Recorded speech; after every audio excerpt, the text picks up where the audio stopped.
చూడటానికి లింగరాజ దేవాలయం ఓ పెద్ద పూజాస్థలం.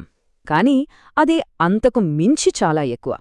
చెప్పాలంటే అది రాళ్లతో చేసిన ఒక వాదన, ఒక చారిత్రక రాజకీయ వాదన అన్నమాట. సో ఈ విశ్లేషణలో ఆ రాళ్ళు మనకి ఏం చెబుతున్నాయో వినే ప్రయత్నం చేద్దాం. అసలు ఒక కట్టడం ఒక వాదనగా నిలబడగలదా? అంటే ఒక బిల్డింగ్ ఒక ఆర్గ్యుమెంట్ ఎలా అవుతుంది? నిలబడగలదు, ఖచ్చితంగా నిలబడగలదు. దానికి బెస్ట్ ఎగ్జాంపుల్ ఈ లింగరాజ దేవాలయమే. ఎందుకంటే ఇది కేవలం ఇటుకలు రాళ్లతో కట్టింది కాదు, ఇద్దరు దేవుళ్ళు ఒక్కరిగా ఎలా మారారు అనే కథను, ఆ ఫిలాసఫీని రాళ్లల్లో చెక్కారు. అసలు ఈ ఆలయం కట్టడానికి వెనుక ఉన్న మూల భావనే అది.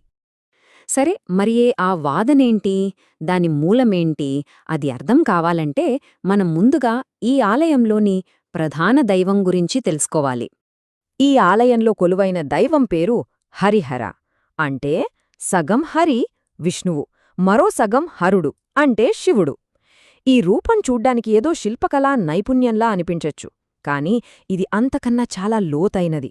అప్పట్లో హిందూ మతంలోని రెండు పెద్ద శాఖలైన వైష్ణవం, శైవం రెండింటినీ కలపడానికి చేసిన ప్రయత్నానికి ఇది ఒక సింబల్. చెప్పాలంటే ఈ ఆలయాన్ని అర్థం చేసుకోడానికి ఈ హరిహర తత్వమే మన చేతిలో ఉన్న తాళంచెవి అన్నమాట. బావుంది, కానీ అసలు ఈ రెండు శాఖల్ని కలపాల్సిన అవసరమేమొచ్చింది? దాని వెనక ఉన్న హిస్టరీ ఏంటి? దీనికి సమాధానం అప్పటి రాజుల పాలసీస్లో వచ్చిన ఒక పెద్ద మార్పులో దాగి ఉంది. చూడండి, ఈ ఆలయ నిర్మాణం ఒక్కరోజులో జరిగిపోలేదు. చాలా ఏళ్లు వేర్వేరు రాజవంశాల చేతుల మీదుగా సాగింది. మొదట 7వ శతాబ్దంలో ఇక్కడ చిన్న చిన్న శివాలయాలుండేవి. ఆ తర్వాత సుమారు 11వ శతాబ్దంలో సోమవంశీ రాజులు వచ్చి ప్రధాన గర్భగుడిని కట్టించారు. వాళ్ల తర్వాత వచ్చిన తూర్పు గంగవంశం రాజులు మిగతా మండపాలు, ఇతర కట్టడాలు కట్టి ఈ కాంప్లెక్స్ను ఇంకా పెద్దది చేశారు.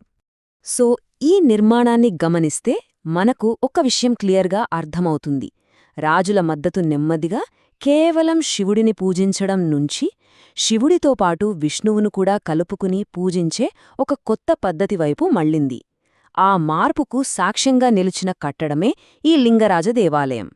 మరి ఈ ఐడియాలజీలో వచ్చిన మార్పు, ఈ దేవుళ్ల కలయిక ఆర్కిటెక్చర్లో అంటే గుడి కట్టడంలో ఎలా కనిపించింది? ఇప్పుడు దాన్ని చూద్దాం.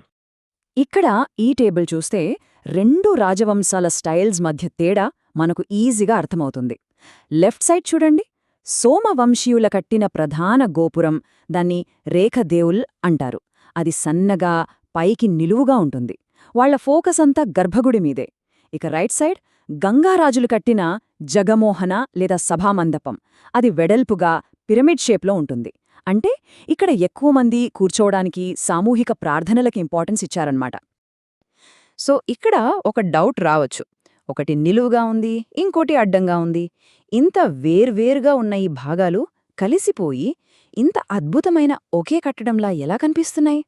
దానికి సమాధానం అప్పటికే పరిపూర్ణత సాధించిన కళింగ వాస్తుశిల్పంలో ఉంది. ఈ వేర్వేరు భాగాలని వాళ్ళు ఎంత అద్భుతంగా కలిపారంటే అది భువనేశ్వర్లోనే అతిపెద్ద ఆలయంగా మారింది. దాని ప్రధాన గోపురం ఎత్తెంతో తెంసా? ఏకంగా 55 మీటర్లు!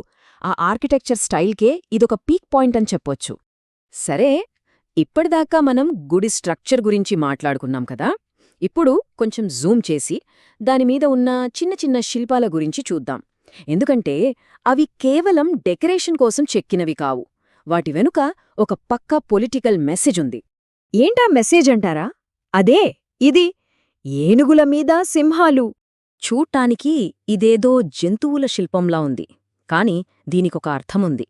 సింహం ఆ గుడిని కట్టించిన రాజవంశం యొక్క శక్తికి చిహ్నం. మరి ఆ సింహం కింద నలిగిపోతున్న ఏనుగు, అది వాళ్లు ఓడించిన శత్రువులకు ప్రతీక. సో ఇక్కడ గుడి కట్టించడమనేది కేవలం భక్తి మాత్రమే కాదు, తమ పవర్ని, తమ ఆధిపత్యాన్ని చూపించుకోవడం కూడా. ఈ రెండు ఒకదానితో ఒకటి కలిసిపోయాయన్నమాట. సరే, ఇదంతా చూశాక ఫైనల్గా ఈ టెంపుల్ లెగసీ ఏంటి? ఆర్కిటెక్చర్ హిస్టరీలో దీని స్థానమెక్కడా? ఈ ఆలయమంటే కేవలం ఆ ఒక్క పెద్ద గుడి మాత్రమే కాదు. దాని చుట్టూ ఆ కాంప్లెక్స్లో ఏకంగా 150కి పైగా చిన్న చిన్న గుళ్ళున్నాయి. చెప్పాలంటే ఇది మొత్తం హిందూ దేవతలందరూ కొలువైన ఒక చిన్న ప్రపంచంలాంటిది. ఆర్కిటెక్చర్ చరిత్రకారులు దీన్ని ఎలా వర్ణిస్తారంటే కళింగ వాస్తుశిల్పం యొక్క చివరి ఇంకా అత్యంత పర్ఫెక్ట్ స్టేజ్ అని అంటారు. అంటే ఆ స్టైల్లో ఇంతకన్నా గొప్ప కట్టడం లేదన్నమాట. ఒడిషాలో తర్వాత కట్టిన ఎన్నో గుళ్లకు ఇదొక మోడల్గా నిలిచింది. చూశారు కదా, లింగరాజ దేవాలయం మనకొక విషయం చాలా స్పష్టంగా నేర్పింది. అదేంటంటే రాళ్ళు కూడా మాట్లాడతాయి. అవి కేవలం కట్టడాలు కాదు, వాటిలో వాదనలు, సిద్ధాంతాలు, చరిత్రలు అన్నీ దాగి ఉంటాయి. సో ఒక రాయి ఇద్దరు దేవుళ్ళు కలవడం గురించి ఇంత గొప్ప కథ చెప్పగలిగితే, మన చుట్టూ ఉన్న ఇంకా ఎన్నో చారిత్రక కట్టడాల్లో మనం చదవాల్సిన ఇంకెన్ని కథలు, ఇంకెన్ని చరిత్రలు దాగి ఉన్నాయో కదా.